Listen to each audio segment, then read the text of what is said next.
ಏನಾತ ಏನಾತ್ರಿ book ಯಾಕ book ಯಾಕ ಕೆಳಗೆ ಪ್ಯಾಟ್ ಅನ್ನೋದು ಯಾವನ್ ಬಿಡ್ತೀನಿ ಮಗನೇ ಇದು ಇವನ್ ಜೊತೆ ಕೊಡ್ಕೊಂಡು ನೀನು ಸರಾಯಿ ಕುಡ್ದಿ ಆಚೆ ಕೊಡುದು ಹೊಲಸು ಕುಡಿಯೋದಕ್ಕೆ ಏನಪ್ಪ ನೀನು ನಾನೆಂದಾರು ಡ್ರಿಂಕ್ಸ್ ಮಾಡ್ತೀನಾ ಈತ ಸುಳ್ಳು ಹೇಳ್ತಾನೆ. ನೀವು ಒಬ್ರು ಮನುಷ್ಯರು ಅಂತ ತಿಳ್ಕೊಂಡಿರೋ ನಾನು ಬುದ್ಧಿಗೇಡಿ ಮಗನು. ಮನೆಯ ಅಧಿಕಾರ ನನ್ನ ಕೈ ಬಂದುಕೊಳ್ಳಿ, ನಿನ್ನ ಹೊಲ ಮನೆ ನೀನು ಬಿಟ್ಕೊಡ್ತೀನಿ, ನಾನು ಕುಡಿಯಕ್ಕೆ ತಂದು ಕೊಡು ಅಂತ ಹೇಳಿದ ನಿಮ್ಮ ನಾಲಿಗೆ ಹೆಂಗೆ ನಿಮ್ಮ ಮನಸ್ಸಿನಂಗ ನಾಲಿಗೆ ಐತಿ ಅಂತ ತಿಳ್ಕೊಂಡಿದ್ದೆ. ಆದ್ರೆ ಈಗ ಗೊತ್ತಾಯ್ತು ಸಮಯಕ್ಕೆ ತಕ್ಕಂಗೆ ನಿಮ್ಮ ನಾಲಿಗೆನ ಯಾವ ರೀತಿ ಬಳಸ್ತೀರಿ ಬದಲಿಸ್ತೀರಿ ಅಂತ. ಮಾತಾಡ ಮಗನ ಇಚ್ಛಾ ಬಂದಂಗ ನಾಲಿಗೆ ಹರಿ ಬಿಟ್ಟಿದ್ದಾದ್ರ ನಿನ್ನ ಚರ್ಮ ಸುರಿದು ಗುಟ್ಟಕ್ಕೆ ಹಾಕಿ ನಿನ್ನ ಮಾಂಸಾನ ಹದ್ದು ಕಾಗೆಗಳಿಗೆ ಊಟಕ್ಕೆ ಹಾಕಿಸ್ತೇನೆ. ಹದ್ದು ಕರೆವೈತ್ರಿ ನಿಮ್ಮ ಮಾತು. ಹತ್ತು ಅಂತ ಆ ಪಕ್ಷಿಗೆ ಹೆಸರಿಟ್ಟವರು ಬಹಳ ಬುದ್ಧಿವಂತ. ಹತ್ತು ಅಂದ್ರೆ ಒಂದು ಸೀಮೆ ಅಂತ ಅರ್ಥ. ಸತ್ತ ಪ್ರಾಣಿಗಳನ್ನಷ್ಟ ತಿನ್ನಬೇಕು ಅಂತ ಪಕ್ಷಿ ಮನಸ್ಸಿಗೂ ಒಂದು ಸೀಮೆ ಐತಿ. ಆದ್ರ ಜೀವಂತ ಪ್ರಾಣಿಗಳನ್ನ ತಿಂದು ತೇಗೋ ನಿಮ್ಮಂತ ರಣ ಹತ್ತುಗಳಿಗಿರೋ ದುರ್ಬುದ್ಧಿ ಆ ಹತ್ತಿಗೆ ಯಾವ ಕಾಲಕ್ಕೆ ಬರ್ಬೇಕ್ರಿ? ಆ ಹತ್ತಿಗೆ ಯಾವ ಕಾಲಕ್ಕೆ ಬರಬೇಕು? ಈ ಪ್ರಪಂಚದಲ್ಲಿ ಒಂದು ಕೌಡಿಗಾದ್ರೂ ಬೆಲೆ ಸಿಗಬಹುದು, ಆದ್ರೆ ನಿಮ್ಮಂತ ಶ್ರೀಮಂತರ ದೌಡಿಗೆ ಸಿಕ್ಕ ಮನುಷ್ಯ ಅವ ಜೀವಂತ ಬದುಕಿದ್ರು ಹೆಣ ಇದ್ದಾನ.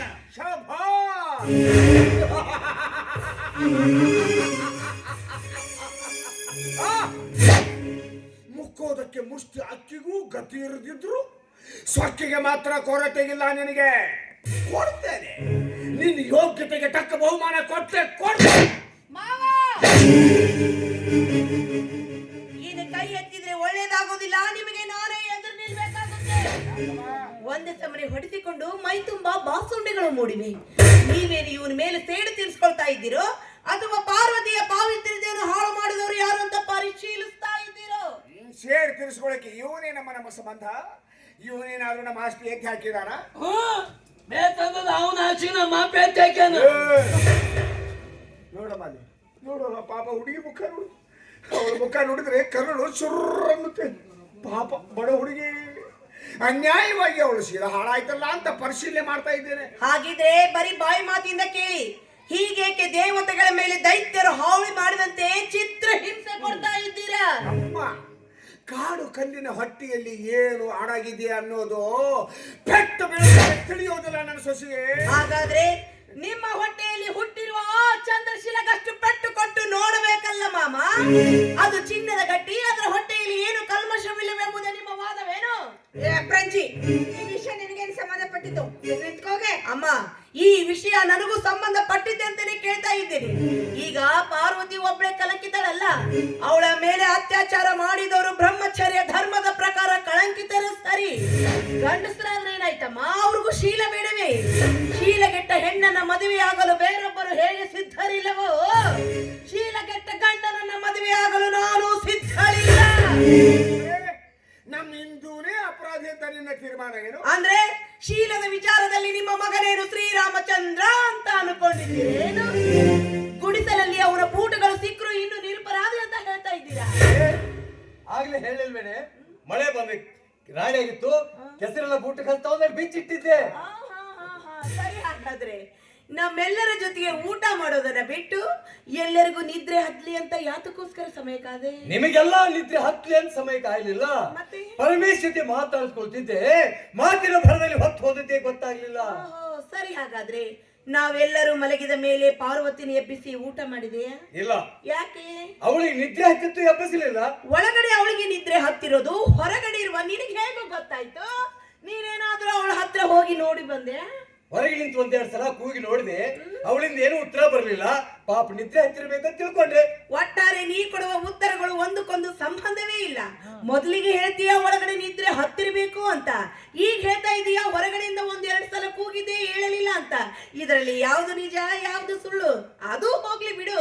ಅಷ್ಟೊತ್ತಿನವರೆಗೂ ಪರಮೇಶಿ ನಿನ್ನ ಜೊತೆಯಲ್ಲಿದ್ದ ಅಂತ ಹೇಳ್ತಾ ಇದ್ದೀಯಲ್ಲ, ಪಾರ್ವತಿನ ಎಬ್ಬಿಸುವಾಗ ಪರಮೇಶಿ ನಿನ್ನ ಜೊತೆಯಲ್ಲಿದ್ದೋ ಅಥವಾ ನೀನು ಒಬ್ಬನೇ ಕೂಗ್ತಾ ಇದೆಯೋ? ಅದು ಚಿಕ್ಕ ಚಿಕ್ಕ ಹೇಳ್ರು ನಿಮ್ಮವ್ರೆ ನಿಮ್ಮವ್ರ.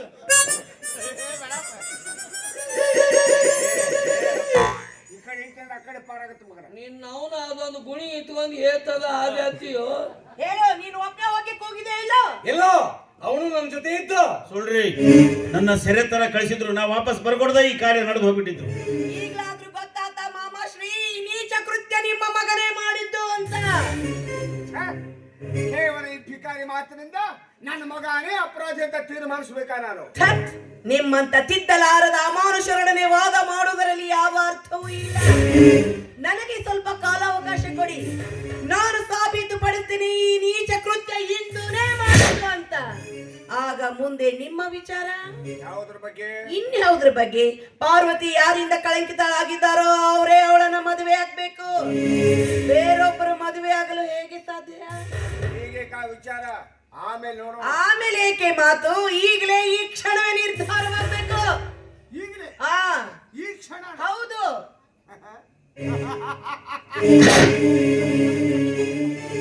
ಓಕೆ, ಹೇಳೋಣ, ಯಾರು ಬೇಡ ಅಂತಾರೆ?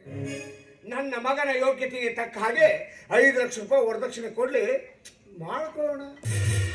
ಏನಪ್ಪಾ ನೀಚಲಿಂಗ ಈ ಬೂಚಲಿಂಗಿಗೆ ಎತ್ಕೊಳ್ಬೇಕು? 5 ಲಕ್ಷ ತಿಳಿದು ಮಾತಾದ ಏ ಕೋದಿ 5 ಲಕ್ಷದ ಪಿಗದ ಏನಾಗೈತೆ ಅವು? ಏನೈತಿ ಆಗ ಏನ್ ನಿನ್ ಮಗನ ಸಾಫ್ಟ್ವೇರ್ ಇಂಜಿನಿಯರ್ ಅದು ಮುಂದಿನ ತಿಂಗಳು ಆಗೋದ ಮಗನ. ಏನಾಗ್ತಾನ PUC ಸೆಕೆಂಡ್ ಇಯರ್ ಫೇಲ್ ಆಗಿ 3 ವರ್ಷ ಆಯ್ತು ಮನ್ಯಾಗ ಬಿದ್ದಾನ. ಮೆಟ್ಗಟ್ಟೆ ಹೆಚ್ಚು. ಶಾಣೆ ತಳದಿಂದ ಮಾತಾಡ್ಬೇಕು. ಇನ್ನ ಇಲ್ಲ ಐತ್ ನೋದು ಪಿಗದ